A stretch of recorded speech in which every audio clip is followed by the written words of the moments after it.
Chicago is about to become the epicenter of the NFL universe. And let's be real, the next few weeks are going to be absolute chaos. We are standing on the edge of an offseason that could either cement a dynasty or haunt us for a decade. Our Bears just fought through a winning season, and the hype is through the roof, but the gap between playoff contender and Super Bowl champion is exactly what we're talking about today. With Ryan Poles sitting on a financial goldmine, potentially clearing well over $100 million if he gets aggressive with restructures, this isn't just a shopping trip, it's a search and destroy mission to fix this roster once and for all. We are breaking down the 25 free agent targets that will define the 2026 season. Before we dive into this war room of talent, do yourself a favor, hit that like button, share this with every Bears fan who is ready for a ring, and subscribe so you're always the first to know when the big news breaks. Let's get real about the trenches. Our defensive line has had flashes of brilliance, but it's been a revolving door far too often. If we don't fix the interior and find a monster to play opposite Montez Sweat, we are just spinning our wheels. We've got massive internal questions too. Do we pay to keep a veteran leader like Kevin Byard? Does the front office think Jaquan Brisker is the long-term answer? And what about C.J. Gardner-Johnson? His versatility is elite, but is he worth the premium price tag? While we wait for those answers, the big fish are starting to circle in the open market. Is it time for Ryan Poles to stop being careful and finally go for the throat? Starting at the bottom of our list at number 25, we have Khalil Raymond. He's pure lightning in a bottle. If we decide to pivot our receiving core, he's a cheap, high-upside weapon who can fix our return game and tear the top off a defense. Then there's Cam Robinson at 24. Look, the guy had a wild ride recently moving from the Texans to the Browns, but he's a brick wall at left tackle when he's locked in. With our current O-line dealing with significant injury clouds, can we really pass on a veteran blindside protector for a short-term bargain? And for the fans who love a wild card, how about Taysom Hill at 23? Even at 35, the guy is a Swiss Army knife.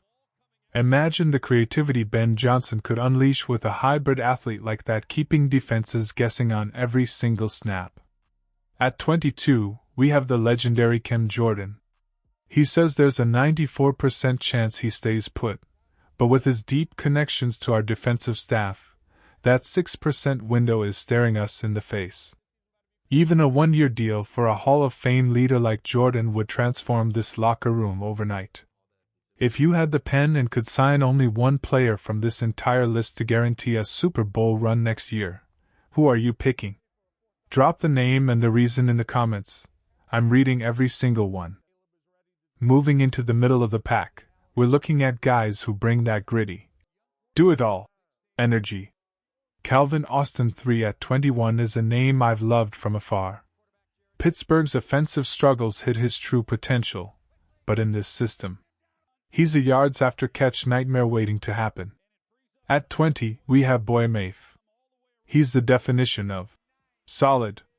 He might not be a 15-sack superstar yet, but he's a pressure machine who holds his own against the run. He's the perfect rotational piece to keep our front four fresh and mean. Then there's Ter Tart at 19, a massive human being who just eats space and stuffs the run. He's the kind of unselfish player who makes everyone around him look like an all-pro. Let's talk about the linebacker room, because things are about to get very interesting. Devin Bush at 17 has completely reinvented himself in Cleveland, leading the team in tackles and showing off the coverage instincts that made him a top pick. If the rumors are true and we cut Tremaine Edmonds to save $15 million in cap, Bush is a plug-and-play upgrade. We've also got savvy veterans like Daquan Jones and Alex Anzalone on the radar. Anzalone is a tackling machine who knows exactly how to find the football, and his familiarity with our coaching staff makes him a very dangerous name to watch. Now we're hitting the heavy hitters. Jadeveon Clowney at 13 is the most undervalued elite player in the game. He signed for a fraction of his worth last year and still put up 8.5 sacks. He's gotten smarter as a pass rusher and remains a force against the run. For $5 or $6 million, he is the ultimate value play to bolster our rotation. We also have DJ Reader and Kwity Paye in this tier. Paye has that prototypical size that coaches drool over, and while he's still reaching for his ceiling, his physical tools are undeniable. As we move into the top 10, we are talking about game changers. Joseph Ossai is only 25 and has been a bright spot on a defense that has struggled. If you put him on the opposite side of Montez Sweat, his production could explode. Then there's Sheldon Rankins and the resurgence of Al-Quadin Muhammad. Muhammad had a career-high 11 sacks recently. He's been in Chicago before, he knows the city, and bringing that kind of heat back to the Midway would be a massive statement. But if we want to talk about resetting the market, we have to talk about Devin Lloyd at 5. He is arguably the best linebacker hitting free agency. He's a second-team All-Pro who plays sideline to sideline, covers like a safety, and hits like a freight train. If we move on from Edmonds, Lloyd isn't just a replacement, he's an evolution. Some team is going to give him $20 million a year. Should Ryan Poles be the one to sign that check? It's a massive gamble, but players like Lloyd are why you clear the cap space in the first place. We've also got the freaks of nature, Odafe Oweh and Jaylon Phillips. Oweh has those 34-inch arms that are a total nightmare for tackles, and Phillips is coming off a season where he generated a staggering 73 pressures. Phillips might demand a $100 million deal, and with that kind of production, he's earned it. Are we willing to lock ourselves into a long-term cornerstone of that magnitude? Or do we look at a veteran like David Onyemata on a one-year, prove-it deal to anchor the interior? Finally, we reach the top 2. These are the moves that would set the city on fire and change the hierarchy of the NFL. At number 2, Khalil Mack. The return of the king. He's still elite. He's still a monster in run support. He's entering the twilight of his career, and there is no better story in sports than Mack coming back to Chicago to finish what he started in 2018. One more ride, one more mission.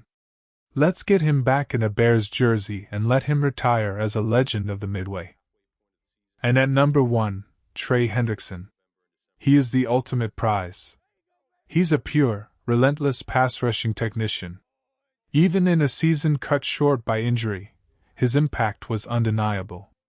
The Bengals might not tag him, and if he hits the open market, he is the final piece of the puzzle. Pairing Hendrickson with Montez Sweat gives us the most terrifying edge duo in the league. You want to win the North. You need a guy who can close out games in the fourth quarter, and Hendrickson is that man. This is the most important offseason in modern history for the Chicago Bears. The money is there. The talent is waiting. Now, the front office just has to be brave enough to pull the trigger. Should the Bears go all in and sign Trey Hendrickson to lead this defense into 2026? Type S for sign or P for pass in the comments right now. We're going to be here all off-season tracking every rumor, every visit, and every contract.